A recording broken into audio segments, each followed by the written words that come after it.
Like what?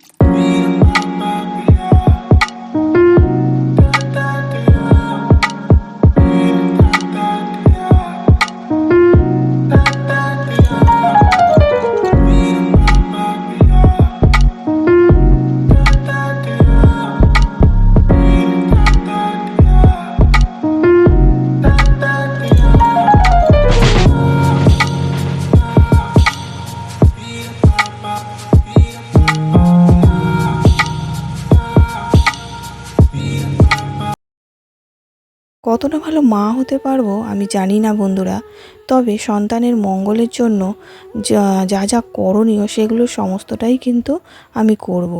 আর পৃথিবীর সমস্ত মায়েরাই তাই করে থাকে, শুধু আমি একা না বন্ধুরা, তাই না?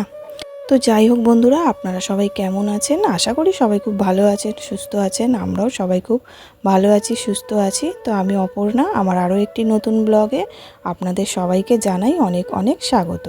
আশা করি আমার এই ভিডিওটিও আপনাদের ভালো লাগবে। যদি ভালো লাগে তাহলে একটা লাইক করে দেবেন, আর ভিডিওটি কেমন হয়েছে অবশ্যই কমেন্ট করে জানাবেন। যদি ভিডিওটি একটু হলেও ভালো লেগে থাকে তাহলে চ্যানেলটি সাবস্ক্রাইব করে পাশে থাকার জন্য অনুরোধ রইল। তো যাই হোক উপোস করেছি বলে তো আর ঘরের কাজবাজ বন্ধ করা যাবে না, সেগুলো তো করতেই হবে। তো সকাল সকাল ঘুম থেকে উঠেই রান্নাঘরে গিয়ে একটু গরম জল বসিয়ে দিয়েছিলাম, কারণ মানে শীতের কয়েকটা জ্যাকেট, মানে হাজব্যান্ডের কয়েকটা জ্যাকেট আছে, তো সেগুলো ধোয়া হয়নি। তো ওগুলো আজকে হাজব্যান্ড বলল ভিজিয়ে দিতে, কারণ ও ধুয়ে দেবে। আর এই ভারী ভারী জিনিসগুলো না আমার ধুতে অনেকটাই কষ্ট হয়। তো ভারী যে জিনিসগুলো থাকে সেগুলো ওই মানে ধোয়া কাচা করে দেয়। আর পাতলা পাতলা মানে হালকা পাতলা যেগুলো থাকে সেগুলো আমি করে দিই, কিন্তু ভারী জিনিসপত্র মানে ভারী চাদর, এই যেমন ভারী ওই সোয়েটার জ্যাকেট, এগুলো ওই ধোয়া কাচা করে। তো এই যে গরম জল করে নিয়েছি, আর জলটা অনেকটাই গরম হয়ে গেছে, তো সেই কারণে একটু ঠান্ডা জলও মিশিয়ে নিলাম। আর এই যে হাত দিয়ে দেখে নিচ্ছি যে জলটা কীরকম গরম, মানে একটু নর্মাল গরম হলেই হবে। তো তার মধ্যে একটু সার্ফ দিয়ে আমি এখন ভিজিয়ে রাখবো, তাহলে কী হবে মানে ময়লাগুলো না ভালোভাবে পরিষ্কার হয়ে যাবে। তো সেই কারণে সকালবেলা উঠেই আগেই মানে ব্রাশ ট্রাশ করে বাসি জামা কাপড় ছেড়ে তো সেটাই করতে চলে এসেছি। আর বাদবাকিগুলো তো আমি ধোয়া কাচা করে নেব, যেগুলো ছেলের, ওগুলো তো প্রত্যেক দিনই আমাকে করতে হয়। ছেলের জামা কাপড় থাকে, আমার জামা কাপড় থাকে, সেগুলো। তো যাই হোক, হাজব্যান্ডের এই জ্যাকেটগুলো এখন ভিজিয়ে দিচ্ছি, দিয়ে তারপরে আমি ছেলের জামা কাপড়গুলো কেচে নেব। আর ওদিকে তো ছেলে ঘুমাচ্ছে, ও এখনও ওঠেনি, তো সেই জন্যই আরও তাড়াহুড়ো করে করছি। তো সকাল থেকে তো মানে কিছুই খাইনি, তো পেটের ভিতরটা না কীরকম একটা হচ্ছে, কারণ আমি না উপোস করে থাকতে পারি না, জানেন তো। পেটের ভিতর না কেমন একটা হয়। আগে বিয়ের আগে ছোটোবেলায় করতাম, কিন্তু এখন মানে ভেজানো হয়ে গেছে, তা রেখে দেবো। তো যখন মানে ধুয়ে দেবে। তো এই জলটা ছেলের আগের দিনে, মানে এটা ডেটল জল, তো আগের দিনে ছেলে জামা কাপড়গুলো তো ডেটল জলে ভিজিয়ে রেখেছিলাম, তো সেই জলটা আর ফেলিনি, তো রেখে দিয়েছিলাম। তো ওই জলটা দিয়ে আগে জামা কাপড়গুলো একটু ধুয়ে নিয়ে তারপরে সার্ফ দিয়ে কাচবো। এমনিতে তো মানে ওর জামা কাপড় খুব একটা ময়লা মানে হয় না, কারণ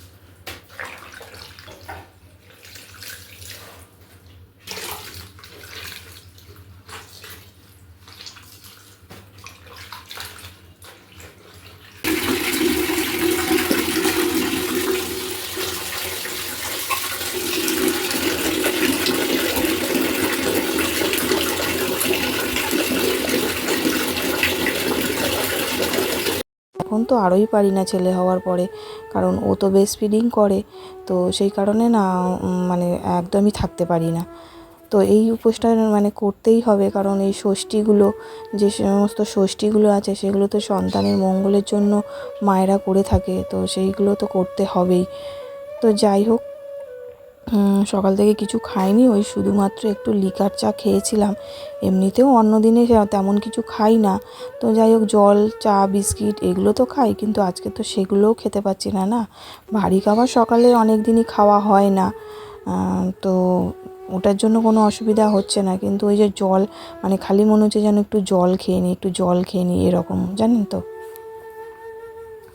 তো ওদিকে তো জামা কাপড়গুলো ধুয়ে মেলে দিয়েছে, আর ছেলের জন্য একটা লেবুর রস মানে লেবু বের করে রাখলাম, ওটা ওকে রস বের করে হালকা গরম করে তো প্রত্যেক দিন খাওয়াই, তো ওটাই ওকে খাইয়ে দেবো। আর সাবুও ভিজিয়ে রেখেছি, কারণ পুজো টুজো দিয়ে এসে তো সাবু খাবো সকালবেলা, আর আজকে তো আবার গরমও খেতে নেই কিছু, তো সাবু খাবো। আর এদিকে হাজব্যান্ডও বললো যে আজকে ও সাবু খাবে দুপুরে, তো সেই কারণে না আজকে রান্নাবান্নাও হয়নি, শুধুমাত্র মা একার জন্য বলল যে আমি তাহলে সিদ্ধ ভাত করে নেব, কিন্তু ছেলের জন্য তো খাবার বানাতে হবে, তো ছেলের খাবারটা বানাবো। ওকে আগের দিনে তো ঝিঙে দিয়েছিলাম, ঝিঙে দিয়ে মাছের ঝোল করে দিয়েছিলাম, তো সেই ঝিঙে কিছুটা আছে, ভাবছি ওটাই আলু দিয়ে একটু পাতলা করে ঝোল করে দেব, দিয়ে ওটাই তোকে দেবো। আর ওর তো মানে এখন পটির খুব প্রবলেম হচ্ছে, মানে পটি হচ্ছে না, আর পটি এত মানে শক্ত হয়ে গেছে না, পটি করতে গেলেই ও মানে কান্নাকাটি করছে।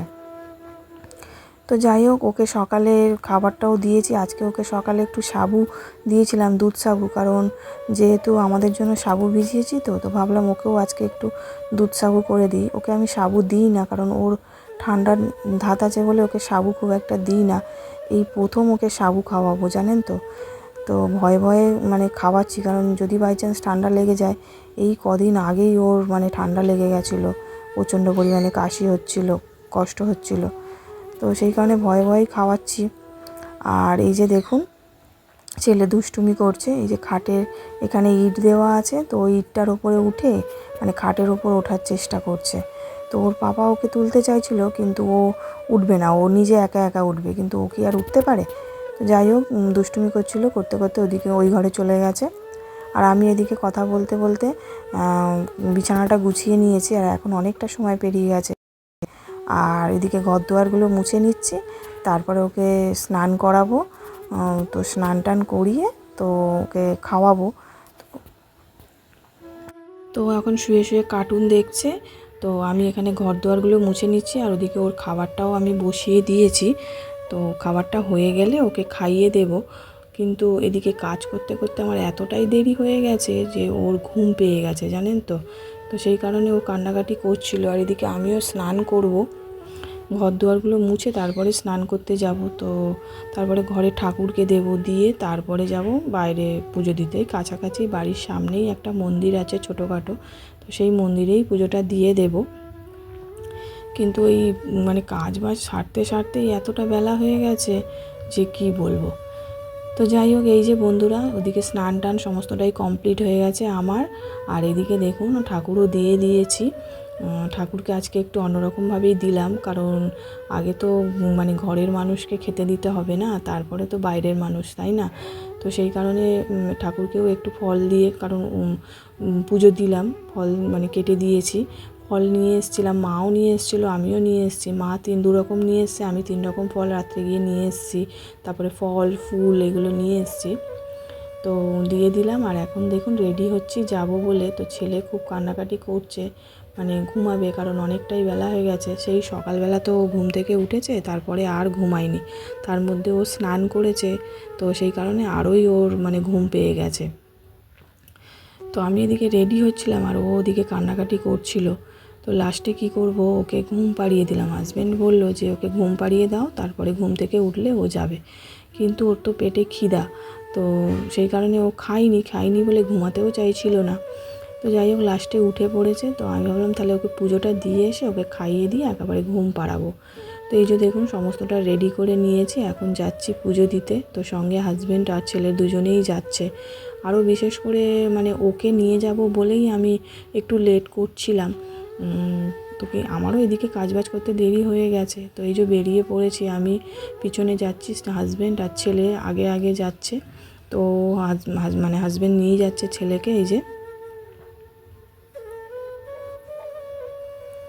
আর এই যে চলে এসেছি, এই যে মন্দিরটা আমার বাড়ি থেকে একদম কাছাকাছি, ওই 2-3 মিনিটের মতো, তো এই চলে এসেছি। একজন এখানে পুজো দিচ্ছিল, আর এত পরিমাণে রোদ্দুর যে কি বলবো, ওখানে দাঁড়ানোই যাচ্ছে না, তাই আমি মানে পাশেই একটা ছাওয়া জায়গা ছিল, সেখানে গিয়ে দাঁড়িয়েছিলাম। আর এই যে হাজব্যান্ড এখানে দোকান থেকে মোমবাতি আর ধূপ নিয়ে নিচ্ছিল, আর আমি এই ছাওয়ার মধ্যে দাঁড়িয়েছিলাম, কারণ এত পরিমাণে রোদ্দুর না, ওখানটা গিয়ে দাঁড়ানো যাচ্ছে না। তো সেই আমি এখন পুজো দিতে বসে পড়েছি। হাজবেন্ড ছেলেকে নিয়ে দাঁড়িয়ে আছে ছাওয়াতে, কারণ আমি বললাম ছাওয়াতে দাঁড়াও ওকে নিয়ে। ছাতা নিয়ে গেছে অবশ্য। তো যাই হোক, রোদ্দুরের এতটাই তাপ, ছাতাও মানবে না, জানেন তো। তো আমি পুজো দিতে বসে পড়েছি। তো হাজব্যান্ড সামনে এসে ভিডিও করে দিচ্ছিল, তা আমি ওকে আবার বললাম যে তুমি ওই ছাওয়ায় গিয়ে দাঁড়াও, সামনে আসতে হবে না। তো দেখলাম ছাতা নিয়ে দাঁড়িয়েছিল, তাহলে তো নিয়ে ভিডিওটা করে দিচ্ছিল আমাকে। তো যাই হোক, আমি এদিকে তো পুজোটা দিয়ে নিচ্ছি, আর ওদিকে ঘরে গিয়ে আবার সাবু মাখা করব। সাবু মেখে তারপরে খাবো। আগে ছেলেকে খাওয়াবো, খাইয়ে তারপরে আমাদের সাবু মাখবো। আর হাজব্যান্ডও তো সাবু মাখাই খাবে বললামই। তো এদিকে মাও আর রান্না করেনি, ভাত বসায়নি, কারণ মায়ের কাজের চাপ ছিল। তো আমি জানি মা বসাবে, তো এই করে আর বসানো হয়নি। মাও আমাদের সাথে সাবু মাখা খেয়ে নিয়েছিল, জানেন তো। আর মানে ভাত টাত কিছুই করেনি।